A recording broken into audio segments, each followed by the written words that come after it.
ఓం నమః శివాయ. నమో నారాయణాయ. స్వర్ణాకర్షణ కాల భైరవాయ నమో నమః. హరి ఓం. మా ఛానల్కి స్వాగతం. చూస్తున్న వీక్షకులకు, ప్రేక్షకులకు, ప్రియ కాల భైరవ భగవద్బంధులకి స్వాగతం పలుకుతూ మమ్మల్ని ఎంతగానో ఆదరిస్తూ ఉండబడినటువంటి ప్రియ సోదర సోదరీమణులకు, జ్యోతిష్య అభిమానులకు, సనాతన ధర్మ సంరక్షకులకు అందరికీ కూడా తెలుగు ఉగాది పండగ శ్రీ పరాభవనామ సంవత్సర పండగ శుభాకాంక్షలు. ఈ సంవత్సరం రాజు దేవగురు బృహస్పతి అవ్వడం వలన అందరికీ మంచి విద్యను, విద్యార్థులకు విద్యను, ఉద్యోగస్తులకు ప్రమోషను, వ్యాపారస్తులకు ధనాదాయము, రాజకీయవేత్తలకు అనేక రకాల పదవులు అలంకరిస్తూ నైపుణ్యంతో కూడుకున్న, ఆరోగ్యంతో కూడుకున్న ఐశ్వర్యాన్ని ప్రసాదించాలని మనం కూడా మనసారా కోరుకుందాం. ద్వాదశ రాశుల్లో గ్రహ గమనాలు వీక్షింపచేద్దాం. మిథున రాశిలో దేవగురు బృహస్పతి సంచార స్థితి, సింహరాశిలో కేతు సంచార స్థితి, అలాగనే కుంభరాశిలో రాహు సంచార స్థితి, మీనరాశిలో శని భగవానుడి సంచార స్థితితో ద్వాదశ రాశుల్లో గ్రహ గమనాలు ఈ విధంగా ఉన్నాయి. ఈ సంవత్సరము రాజు దేవగురు బృహస్పతి అవ్వడం వలన సకాలంలో పంటలు, విద్య, ఉద్యోగము, ఐశ్వర్యము, అనంతమైన ఈ భూమండలమంతను కూడా నిత్యము సస్యశ్యామలంగా ఉంటుంది. కనుక అందరికీ ఇది చాలా శుభకరణంగా భావించగలగాలి. మంత్రివర్యులు కుజభగవానుడు అవ్వడం వలన పాలకుల మధ్య స్వల్పమైన విభేదాలు ఉండే అవకాశాలున్నాయి. సమన్వయంగా ఎవరైతే ముందుకు వెళ్ళగలరో వారందరికీ ఐశ్వర్యం కలుగుతుంది అని చెప్పి గమనించాలి. కనుక ఈ సంవత్సరము పరాభవనామ సంవత్సరము అంటే కొద్దిపాటి అధర్మంగా ఉండబడిన వారికి పరాభవము, అవమానం తప్పదు. ధర్మబద్ధంగా ఉండబడిన వారికి ఐశ్వర్యం కలుగుతుందని చెప్పి కూడా గమనించాలి. మేషరాశి వారికి శ్రీ పరాభవనామ సంవత్సరంలో ఎలా ఉండబోతుందో ఈ వీడియోలో సవివరంగా సంపూర్ణంగా తెలుసుకుందాం. మేషరాశిలో ఏ ఏ నక్షత్రాలు వస్తాయనగా అశ్విని నక్షత్రంలోని 4 పాదాలు, భరణి నక్షత్రంలోని 4 పాదాలు, కృత్తికా నక్షత్రంలోని 1 పాదం కలిపితే మేషరాశి. రాశాధిపతి కుజభగవానుడు. ఈ సంవత్సరం మంత్రివర్యులు కూడా కుజుడే. కానీ మేషరాశి వారికి ఒకవైపు ఏళ్లనాటి శని ప్రారబ్ధ సంచార స్థితిలో ఉండినను మంత్రివర్యులు కుజుడు అవ్వడం వలన వీరికి పట్టిందల్లా బంగారం అవుతుంది అనేటువంటిది మేషరాశి జాతకులు బాగా గుర్తుపెట్టుకోగలగాలి. వీరి యొక్క ఆదాయ వ్యయాల్ని మనం ఒకసారి పరిశీలించినట్లయితే ఆదాయం 11, వ్యయం 5 అంటే ప్లస్ 6 రూపాయలు మిగిలించబోతున్నారు. కారణం ఏమిటి? ఇప్పుడే శని భగవానుడు వీరికి ఏలనాటి శని ప్రారంభమైపోయి సంవత్సరం అవడం వలన ఏది సత్యము, ఏది అసత్యము, ఏది ధర్మము, ఏది అధర్మమో తెలుసుకొని నియమ నిష్టల ద్వారా, సత్ప్రవర్తన ద్వారా వీరికి ఈ సంవత్సరము అంత ఐశ్వర్య భోగదాయకమే అని చెప్పి గమనించగలగాలి. కాకపోతే ప్రతి మంగళవారం పూట తప్పక ఎరుపు వస్త్రాలు ధరింపచేసి కందిపప్పుతో కూడుకున్న ఆహారాన్ని భోజనం చేయడం వలన రుణ సమస్యలు, రోగ సమస్యలు, శత్రు సమస్యలు తొలగిపోయి సంపూర్ణ రాజ్యాధికారం మీకు చేతికి దక్కి స్థిరత్వం కలిగి వివాహం కాని వారికి వివాహం అవ్వడం, విదేశాల నుంచి రావాలనుకున్న వారికి భారతదేశానికి రావడం, ఉన్నత పదవులను అలంకరిస్తూ ఐశ్వర్యమైన ఆనందకరమైన జీవితాన్ని పొందబోతున్నారు. అలాగనే 2వ స్థానాధిపతి శుక్రభగవానుడు అవ్వడం వలన, ఆయన సస్యాధిపతి అవ్వడం వలన నూతన వస్త్రాలు, బంగారు ఆభరణాలు, క్రయ విక్రయాలు యోగదాయకం.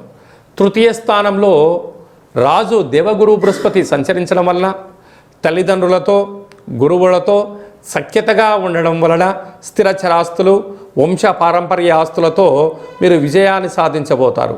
కాకపోతే అన్నదమ్ముళ్లతో, అక్కా చెల్లెలతో మీరు వీలైనంత వరకు ఆధ్యాత్మిక చింతన కలిగి ఉండి బంధుత్వాన్ని బంధుత్వంగానే ఉంచగలిగినట్లయితే ప్రేమ, ఆప్యాయత, అనురాగము, రాజసన్మానము, మీకు గజ సన్మానం జరిగేటువంటి అవకాశాలు ఉన్నాయి.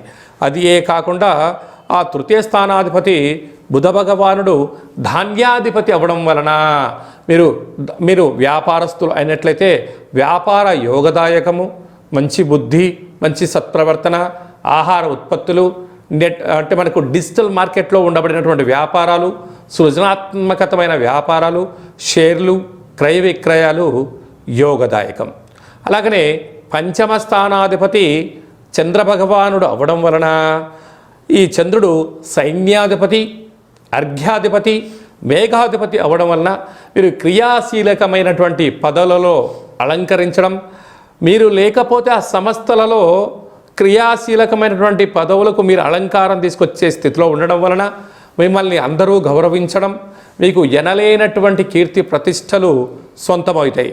అలాగనే 6వ స్థానాధిపతి రవి భగవానుడు విశేషమైనటువంటి రసాధిపతి అవ్వడం వలన, అలాగా రాజకీయాలలో ఉండబడిన వారు వీరి యొక్క మాటలతో రసమాధుర్యమైనటువంటి సంగీత, సాహిత్య, నృత్య, కళా సేవారంగంలో ఉండబడిన వారు, ప్రభుత్వ రంగాలుగా ఉండబడిన వారు వీరి యొక్క జీవితము మధురానుభూతికి రాబోతుంది.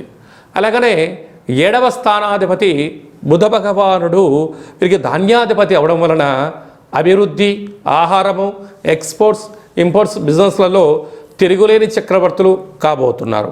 అలాగనే వీరికి 7వ స్థానాధిపతి శుక్ర భగవానుడు సస్యాధిపతి అవ్వడం వలన వస్త్రాలు, ఆభరణాలు, సువర్ణపు వస్తువులు, షేరు, క్రయ విక్రయాలు యోగదాయకం. రాశాధిపతి అష్టమాధిపతి కుజ భగవానుడు అవ్వడం వలన వీరు ఈ సంవత్సరము 2 డేట్లు బాగా గుర్తు పెట్టుకోగలగాలి.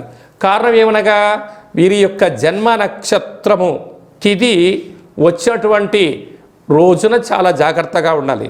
అది 16/5/2026 వైశాఖ మాస బహుళ అమావాస్య కనుక ఆ రోజు ఎలాంటి ముఖ్యమైన పనులు వాయిదా వేసుకోగలిగితే 90% ప్రమాదాలను, ఆపదలను నివారించే పరిస్థితి ఉంటుంది. 24వ తారీఖున కార్తీక మాస పూర్ణిమ కృత్తికా నక్షత్రం అవ్వడం వలన ఆ రోజు మహాదేవుడి యొక్క స్మరణ దీపం వెలిగించడం వలన సకలమైన సమస్యలు కూడా తొలగిపోతాయి.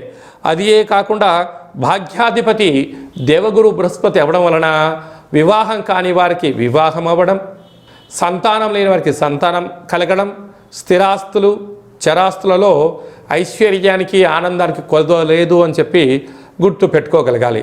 అలాగనే వ్యయంలో శని భగవానుడు ఉండడం, రాశాధిపతి రాజు అవడం వలన ఖర్చు నియంత్రణ, వ్యక్తిగతమైనటువంటి దూషణ లేకుండా సర్వే జన సుఖినో భవంతు, లోకా సమస్త సుఖినో భవంతు అన్నట్లుగా అందరూ బాగుండాలి, మన మేషరాశి జాతకులు బాగుండాలని మీరు ఎప్పుడైతే కోరుకుంటారో సకల దేవతల యొక్క కృపకటాక్ష వీక్షణ వలన యోగం కలుగుతుంది. అదే కాకుండా వీరి రాశాధిపతి కుజభగవానుడు అవ్వడం వలన వీరికి ఈ సంవత్సరము హృదయానికి సంబంధించిన లంగ్స్లో ప్రాబ్లం కానీ, గుండెపోటు కానీ, రక్తహీనత లాంటి వ్యాధులు కలిగే అవకాశాలు ఉంటాయి. కనుక తప్పకుండా అనహత ఆజ్ఞా చక్రాన్ని, అంటే మనిషి శరీరంలో మనకు మూలాధార, స్వధిష్టాన, మణిపూరక, విశుద్ధ, అనహత ఆజ్ఞ షట్చక్రాలు ఉండడం వల్ల ఒక్కొక్క రోజు ఆదివారం రోజు రవి అధిపతి అవడం వల్ల మనకు సహస్రార ఉంటుంది.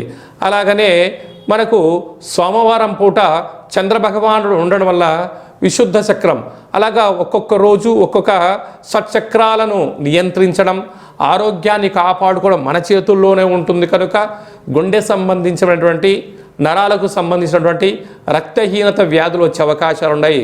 కనుక తన కోపమే తన శత్రువు, తన శాంతమే తనకు రక్ష, దయ చుట్టంబు గదరా సుమతి అన్నట్లుగా దయ, సర్వభూత దయాపరుడైనటువంటి ఆ పరమేశ్వరుడి యొక్క ధ్యానము, మెడిటేషన్ చేయడం వలన సకల రోగాలు తొలగిపోతాయని చెప్పి గమనించాలి.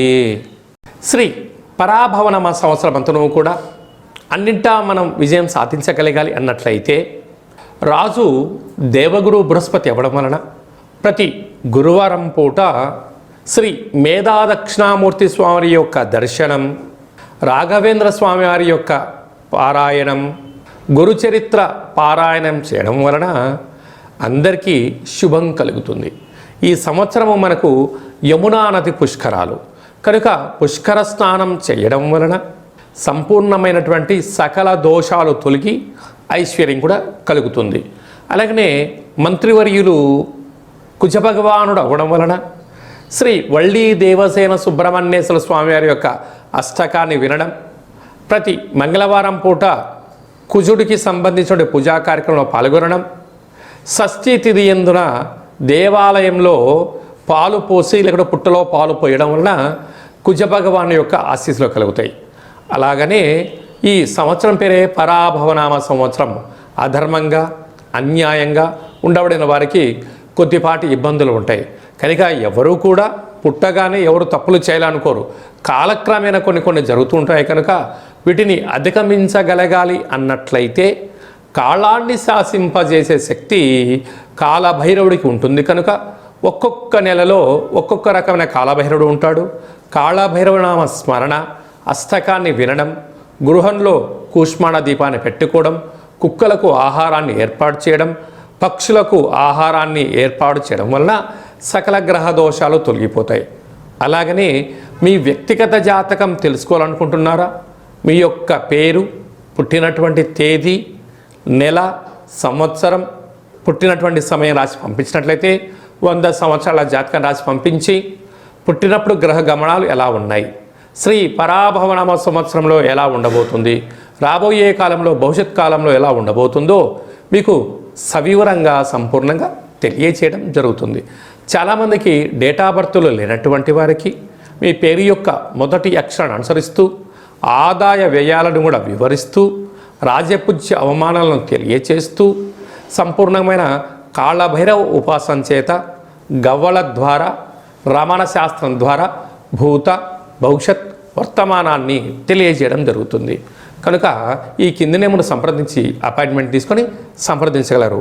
శ్రీ పరాభవనామ సంవత్సరం అంతనూ కూడా అందరికీ నిండు నూరేళ్ల ఆయురారోగ్యాలు, ఐశ్వర్యము, ఆనందము, పాడి పంట, ఐశ్వర్యము, స్వయం కృషి, పట్టుదలతో అందరికీ విజయాలు కలగాలని కోరుకుంటూ మనసారా కాళభైరవ స్వామి యొక్క ఆశీస్సులు. ఓం కాళకాలాయ విద్మహే కాళాతీతాయ ధీమహి తన్నో కాళభైరవ ప్రచోదయాతు. ఓం రాజాదిరాజాయ ప్రసహ్య సాహినే నమో వయం వై శ్రవణాయ కుర్మహే సమే కామాన్ కామకామాయ మహ్యం కామేశ్వరో వై శ్రవణాయ మహారాజాయ నమః. శతమానం భవతు శతాయు పురుష సతేంద్రియ ఆయుష్యేవేంద్రియే ప్రతిష్టతి. ధనం ధాన్యం బహుపుత్రలాభం శత సంవత్సరం దీర్ఘమాయు. శ్రీ పరాభవనామ సంవత్సరాంతం అఖండం నిత్యం శాంతిరస్తు, వృద్ధిరస్తు, తుష్టిరస్తు, అవిఘ్నమస్తు, ఆయుష్యమస్తు, ఆరోగ్యమస్తు. స్వస్తిం శివం కర్మాస్తు. కర్మ సమృద్ధిరస్తు, వేద సమృద్ధిరస్తు, పుత్రపౌత్రాదిరక్షంతు. సర్వే జనా సుఖినో భవంతు. లోకా సమస్తా సుఖినో భవంతు. సర్వం కాళభైరవ దేవతార్పణమస్తు. హరి ఓం. ఈ వీడియో మీకు నచ్చినట్టయితే మా ఛానల్ని సబ్స్క్రైబ్ చేసుకోండి. అందరికన్నా ముందుగా ఆధ్యాత్మికమైనటువంటి సలహాలు సూచనల కోసం మా ఛానల్ని గంట సింబల్ ప్రెస్ చేసి ఆల్ అనే బటన్ కూడా ప్రెస్ చేసి భగవద్బంధులకు, మిత్రులకు, స్నేహితులకు ఈ సమాచారాన్ని, భక్తి సమాచారాన్ని చేరవేసి హిందూ ధర్మాన్ని కాపాడగలరు.